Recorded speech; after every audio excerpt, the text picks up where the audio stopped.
And welcome back to the Power Accountability League. I'm your pal, Dan L. This is my channel, and I may be related to Cal L. Today's video is entitled Et Tu Brutus. That's spelled E-T space T-U space B-R-U-T-U-S question mark. You can type that into a search engine. It's a Latin phrase. By the end of this video, hopefully you'll understand it a little bit better. Um, by the way, yes, I have a lozenge right in my mouth, and you'll see me do this from time to time. Take a little, because my throat, as usual, is giving me all sorts of issues. So let's get right to it. Why is this video entitled Et Tu Brutus? Well, it's early February 2021, and pretty much everyone is turned on Trump, including the people who supported him. At least we thought they did, and the people who, even people who wrote books about him in support of his policies. Like I turned into Louder with Crowder. I love that. I love that channel. Stephen Crowder. I like that. I like his content, but he's not perfect. No, nobody's perfect. And I tuned in there, and he's like, I never liked him anyway. That's been pretty much. Go to Breitbart.com. They have all the Gallup poll says 52% of Americans want Trump convicted, impeached, and convicted. And so I'm seeing this in all of the so-called right-wing media, and everyone who has their own channel who considers themselves on the political right. They've all turned on Trump. Now, there some notable exceptions. Yes, Rush Limbaugh still in his camp. Makes sense. He was Donald Trump gave Rush Limbaugh the Presidential Medal of Freedom. Seems a little loyalty. Seems a good idea. Um, Paul Joseph Watson, I think, is still in Trump's camp.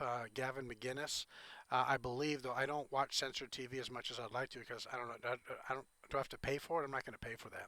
So anyway, there's a few people who identify as not, at least not being on the left. How about we put it? We won't say right or center. We'll just say there are some people who are not on the left who do support Trump, and their numbers have been dwindling quickly. They're almost down to zero. Now, 6 months ago, Trump had not just so-called right-wing media behind him. Um, they had the independent producers on YouTube and other platforms. Not, I mean, Daily Motion, Vimeo, BitChute. There's a whole bunch of platforms out there.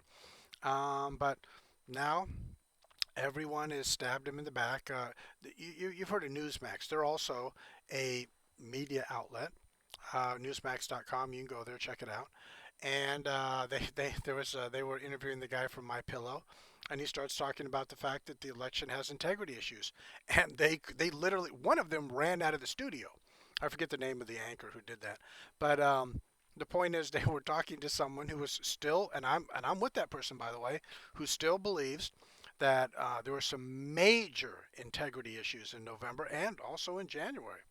Um, and the reason I've said this all along is I've said, well, just take a look at the decisions made. For instance, mail-in voting. That ought to, even Bill Barr, who I think can't stand Trump, even he said before, this is important, before November 2020, he said, well, I have some really big issues with this whole everyone mail-in voting for everyone. He said you can't trust it. Well, I'm paraphrasing Bill Barr, but Bill Barr basically said you can't trust an election result where everyone has a mail-in ballot, and he's right.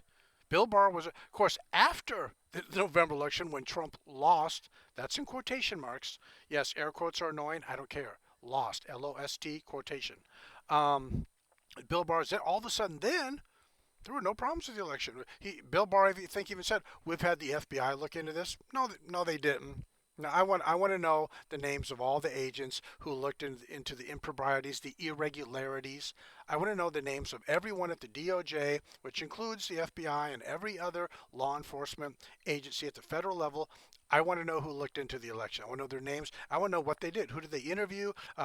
Which videos did they seize? Did they look at anyone's phone records or tweets or anyone's text messages? The point is, I want to know what sort of investigation was done at the federal level. Well, and heck, if you've got some information on state level investigations, I'll take that.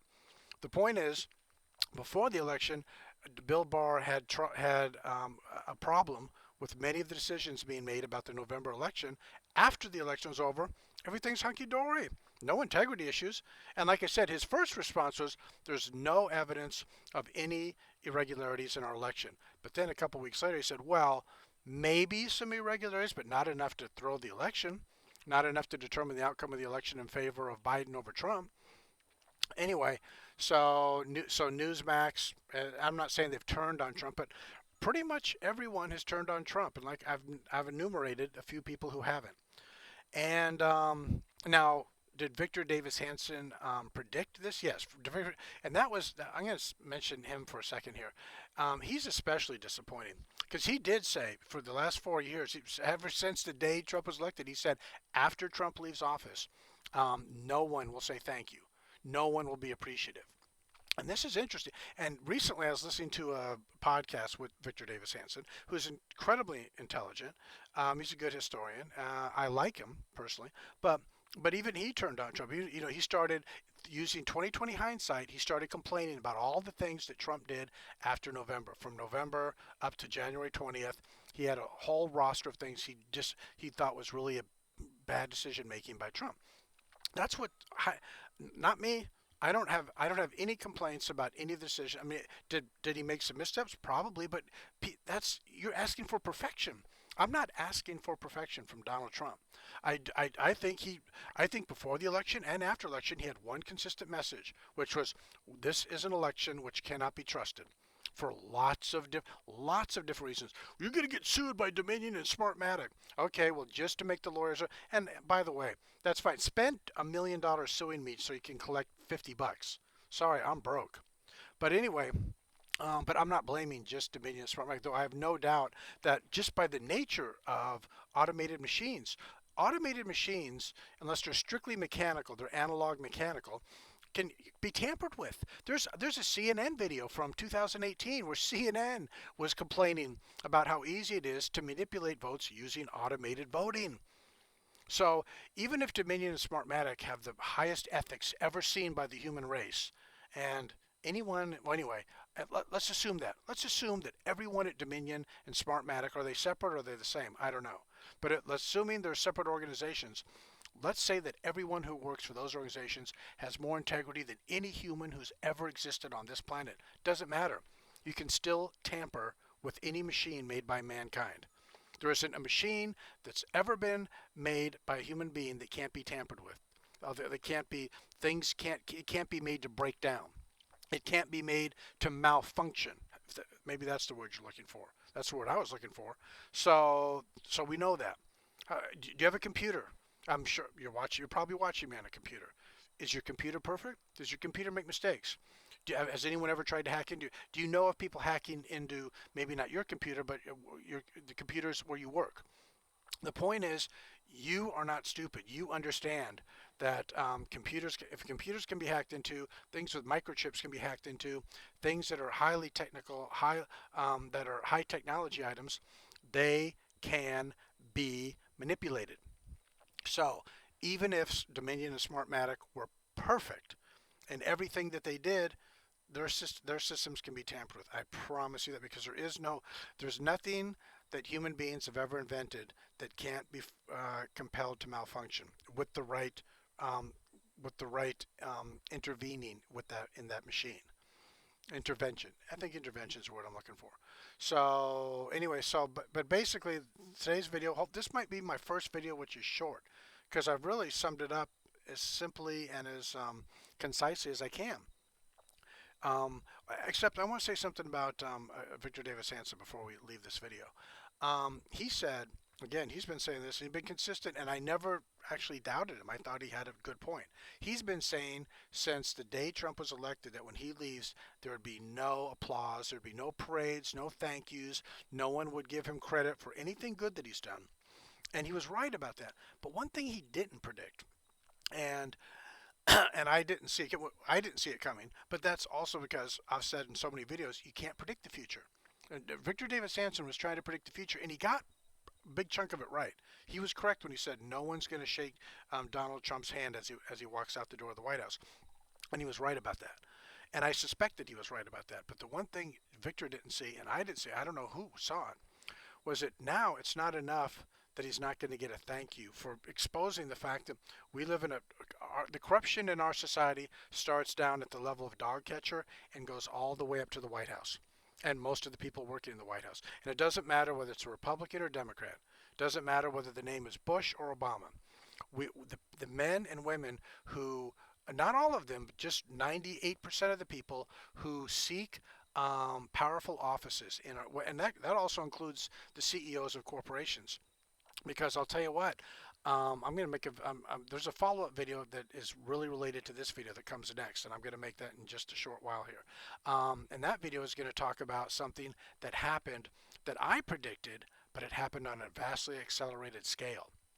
And I'm gonna make that my next video. So I think you'll enjoy that video. But this video was straightforward. This video said Victor Davis Hanson was correct. No one appreciates what Trump did. He exposed how corrupt our, and he said it when he was running. That's why he got elected. In 2015, when he announced he was running for president, he said, "I'm running because I know that the system is broken and corrupt, because I've been part of that system." And from the minute he got, and he make a lot of missteps. I've already covered that in other videos, but yes, because he was a novice. He was a first-time elected official. Of course he's going to screw up and make mistakes. But was his general ideas, were they good? Yes. Was the general flavor of his administration positive? Hell, especially compared to Obama. It was great. But the one thing that Victor didn't see, and I didn't see, was that not only would people not thank him, but now they're going to persecute him. And I guess there was a part of me which probably a part of Victor and a part of me which suspected that was a possibility. But the viciousness, I mean, it is just the mean, the hatefulness, and it's a reminder of why I've said in almost all my videos, humanity is defined by our negative traits. It's not altruism which defines us, or kindness, or compassion, or forgiveness. We use those words constantly. Well, when you see a human being, they're always talking about compassion, altruism, selflessness, forgiveness, charity, all those things. Those don't define us. It is the ugly traits inside of a human being which defines the whole race. Yeah, yes, individually, yes, but that's the point. Even when you break us down into individuals, there's no, where's the nobility? Where's the honor? Human beings, there's once in a while you run across someone with nobility, but 99% of your life you'll be around people who would sell you to the Nazis if they could get $20 in the bargain. If the Nazis, is that a Jew over there? And you had a best friend, and you knew your best friend was Catholic, not Jewish. You'd say, yeah, he's a Jew. If the Nazis promised you $25 cash, you'd do that. And that's one of the areas where me and Jordan Peterson agree. But Jordan Peterson brings that up in his lectures. He says if you're wondering if you would have been a Nazi in 1930s Germany, he said, guess what? You would have been. So anyway, that was today's video. Sad but true. Victor Davis Hanson was proven correct, but he was more correct than he suspected. And like I said, both him and I worried that it wouldn't be enough for people to not give Trump credit for all the positive things he did. It would be incumbent upon decent people. We know the evil people are going to persecute him, but decent people are either going to shut up or going to jump on the bandwagon to the persecutors, and they're going to say, yes, let's burn him at the stake. Evil. I use the word evil a lot. Hopefully by now you're figuring out why I use that word so much. Anyway, take care. Bye-bye.